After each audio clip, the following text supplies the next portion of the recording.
Twin flame feelings fade during separation, यानी कि separation के दौरान ट्विन फ्लेम्स की जो फीलिंग्स होती हैं वो खत्म हो जाती हैं क्या? Truth is it's the opposite. जब आप अपने ट्विन फ्लेम के साथ होते हो तो कनेक्शन इतना इंटेंस फील होता नहीं है, क्योंकि वो अवेलेबल होता है। टू मच अवेलेबिलिटी आंखों को अंधा कर देती है। फिजिकल प्रेजेंस है ना, क्योंकि तो आपके आंखों के आगे चश्मा लगा रहता है। रियल इंटेंसिटी तब स्टार्ट होती है जब सेपरेशन फेज शुरू हो जाता है। सेपरेशन फेज कितने भी टाइम का हो सकता है और कितनी भी बार हो सकता है। जब वो पर्सन फिजिकली या इमोशनली अवेलेबल नहीं होता है, तब आपकी एनर्जी और कनेक्शन और ज्यादा जो है ना वो पावरफुल हो जाता है। और ज्यादा आप सोचते हो कि नहीं वो हमें भूल गया या हम उसे भूल जाएंगे, नहीं, वो और पावरफुल हो जाता है। यानी कि separation is equal to emotional ignition. इसी इंटेंस पुल की वजह से आप अपनी हीलिंग और अवेकनिंग जर्नी में एंटर कर जाते हो। पता भी नहीं चलता है कि आपके अंदर से हीलिंग भी हो रही है और आप एक सीक्रेट जर्नी में आ गए हो। बट अगर आपकी इंटेंसिटी फेड हो रही है, बार बार लग भी रहा है, तो और ये कनेक्शन बिल्कुल डल लग रहा है, तो ये हो सकता है कि ये जेन्युइन ट्विन फ्लेम कनेक्शन ना हो। ये भी हो सकता है। डल लग रहा है, लगने दीजिए। जो लग रहा है उसको एक्सेप्ट कीजिए, क्योंकि टाइम ही बताएगा कि वो कनेक्शन रियल था या सिर्फ अटैचमेंट थी। रियल कनेक्शन इस तरह से टूटते नहीं है, सेपरेशन से भी टूटते नहीं है। फिजिकल सेपरेशन वो किसी उद्देश्य में आपके तो भी नहीं टूटते, कुछ नहीं होता। सो नेक्स्ट क्वेश्चन था कि कैन लॉन्गिंग बर्न कर्मा? इस क्वेश्चन को भी सुनते जाइए। इसका आंसर स्ट्रेट आंसर है नो। सिर्फ अपने ट्विन फ्लेम के लिए लॉन्ग करना आपका कर्मा बर्न नहीं करता है कि नहीं हम तो उसी के लिए ही जिए जा रहे हैं, तो हमारा और बेकार के कर्मा जो है ना वो खत्म हो जाएंगे।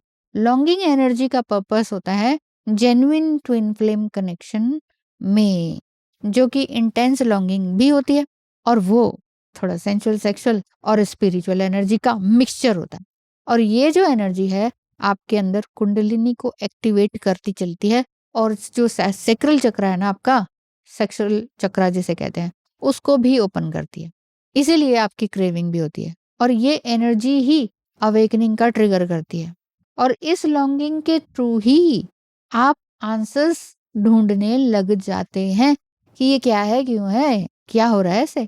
तो अपने अंदर आप चले जाते हैं और सोल अवेकनिंग का प्रोसेस आपका स्टार्ट हो जाता है। पता भी नहीं चलता, लेकिन सोल अवेकनिंग का प्रोसेस आपका स्टार्ट हो चुका होता है। पर जो कर्मा है वो बर्न तभी होता है जब आप एक्टिवली अपने ईगो ट्रेट्स को रिलीज करते हो। ईगो ट्रेट्स कौन से? एंगर इश्यूज, बचपन से लेके अब तक के, जेलिसी इश्यूज, यस, इनसिक्योरिटीज, ये हो गया तो वो हो गया तो नहीं आया तो, फियर्स, कई तरह के फियर्स, हर तरह के फियर्स हैं, 100 तरह के। और विक्टिम माइंडसेट, मेरे साथ तो हमेशा ही ऐसा होता है। तो जब आप फॉरगिव करते हो, हील करते हो और डिटैच हो जाते हो, तब जाके आपकी एक अवेकनिंग का जो प्रोसेस है वो अच्छा चलने लगता है।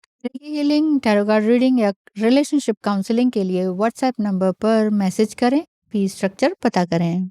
सिर्फ लॉन्गिंग से कुछ नहीं होता, ये एनर्जी बेस्ड है। एनर्जी एक बेस है, जैसे एनर्जी एक बेस है, जैसे कि ना पिज्जा का बेस होता है ना, बस वैसे ही लॉन्गिंग के बिना जर्नी जो है ना आपकी चलेगी नहीं। पर जर्नी कंप्लीट तब होती है जब आप ईगो को रिलीज करते हैं। ईगो में मैं आता है, और मैं विक्टिम हूँ, मेरे साथ ऐसे ही होता है, मैं ऐसा हूँ, वो सब कुछ आ जाता है, क्योंकि मैं है उसमें, मैं ये चाहता हूँ, मैं चाहती हूँ।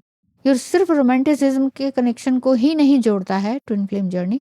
इसमें सिर्फ लॉन्गिंग से ही कर्मा बर्न हो जाता है सम टाइम, बट वो फॉल्स बिलीव है, ऐसा कहा जाता है, ठीक है, कि लॉन्गिंग से ही कर्मा बिलीव सॉर्ट आउट होता है। तो यहाँ आपने अपने स्पिरिचुअल पाथ पर टिके रहना है। लॉन्गिंग आपको अंदर लेकर जाती है, और इनर वर्क ही आपको अपने कर्मा से फ्री करता है। कर्म फ्री हो जाना, अपने कर्म, नेगेटिव कर्मा बनाओ ही मत, बेकार के रिस्पॉन्स करो ही मत, बेकार का ग्रजेस रखो ही मत। सबको माफ करो, चाहे वो माता पिता हैं, चाहे डिसीज पर्सन है, कोई है, सबको करो माफ। क्यों? अब उन्होंने माफी तो मांगी नहीं, लेकिन फिर भी करना है, क्योंकि आपका डीएनए हीलिंग इसी से ही होगा। आपकी अपनी अंदरूनी हीलिंग, आपको मन की शांति इसी से ही मिलेगी। सो इंटेंसिटी सेपरेशन में बढ़ती चली जाती है, लेकिन इंटेंसिटी बढ़ती चली जाती है पर वो खत्म नहीं होती है, ठीक है ना। सिर्फ लॉन्गिंग कर्मा से नहीं जाता है, इनर वर्क करना पड़ता है।